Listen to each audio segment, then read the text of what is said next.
Hey, good morning. It's Darcy Loma coming to you from the campus of UW-Madison today, where I'm teaching the Professional Life Coaching Certificate course. Sorry, just had a couple of technical difficulties, so I'm back with you live now. And today I'm wondering if there's anything in your life that's happened where initially you've been really frustrated or sad or even angry. And upon further reflection, you realized there were some hidden blessings. There were some silver linings. Well, today I want to share a story with you. I've got two executive coaching clients who in the last couple of months, for different reasons, have been let go. One of them because the organization was downsizing and for budgetary reasons, and the other was more for performance issues and sort of saying it's not a good culture fit. In both cases, both of these people were blindsided and angry and confused and sad. And what's interesting is I started to reflect on this, that in the last probably 5 years of coaching, I think I've counted at least 6 people who have been let go. Now, these all happen to be in leadership or executive coaching clients, which of course is possibly a higher risk for that because there's no guarantee, who have been blindsided and unexpectedly downsized, laid off, fired. And in every case,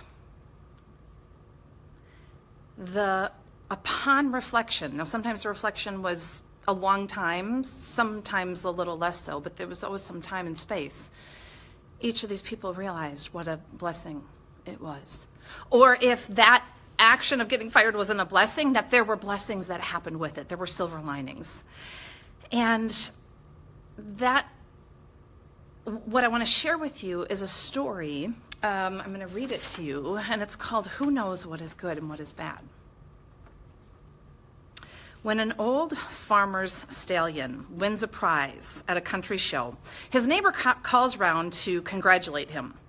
But the old farmer says, "Who knows what is good and what is bad?"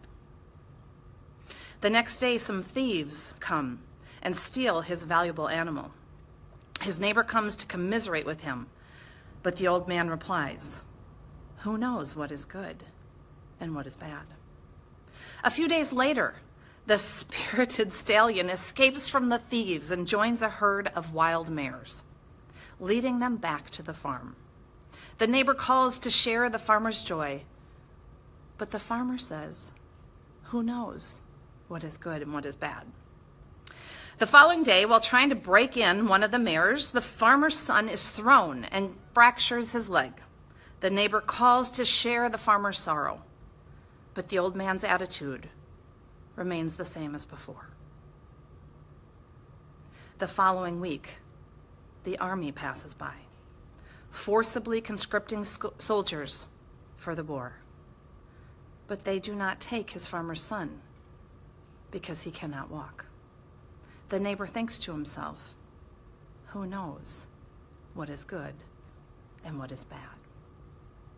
This week, the message is short and simple. I challenge you for your weekly workout to think about something that's happened, and is there a way to step into strength, mental strength, to consciously choose how you're going to process this and what perspective you're going to look at it, and see if you can't find the silver lining, the blessing.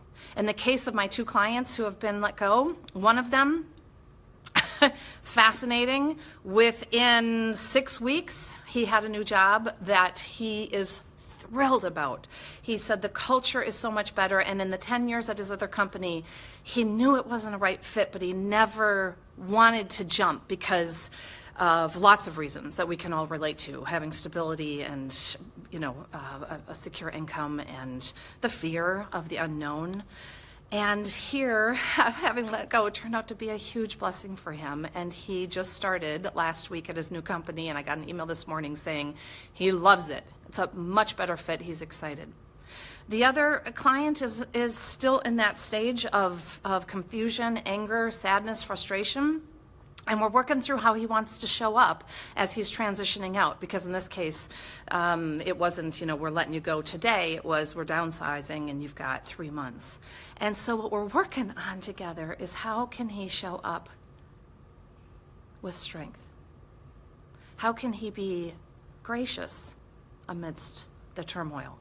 How can he express gratitude to his colleagues and his coworkers and even to the organization for giving him many good years?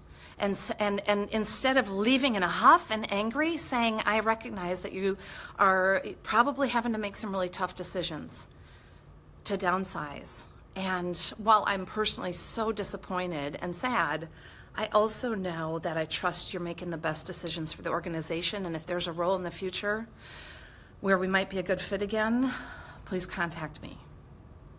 And we've talked about how in the exit interview, it won't serve him to rip in and tear apart all the things that he's angry about. I've seen that happen. I coached someone probably, 12 years ago, who in the exit interview decided that she was going to tell them exactly everything that she didn't like and needed to improve. Well, at that time, when you're on the way out the door, you've lost your political capital, A, and B, why burn bridges?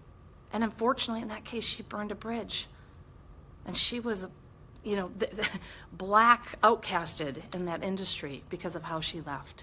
So with this other client, we're working on how can he show up in a way that doesn't burn bridges, and actually in a way that might set him up for a solid future. So your weekly workout is to think about who knows what is good and what is bad. Thanks for joining me. I look forward to seeing you again next week on our Thoughtfully Fit Thursdays. Have a great weekend, everybody.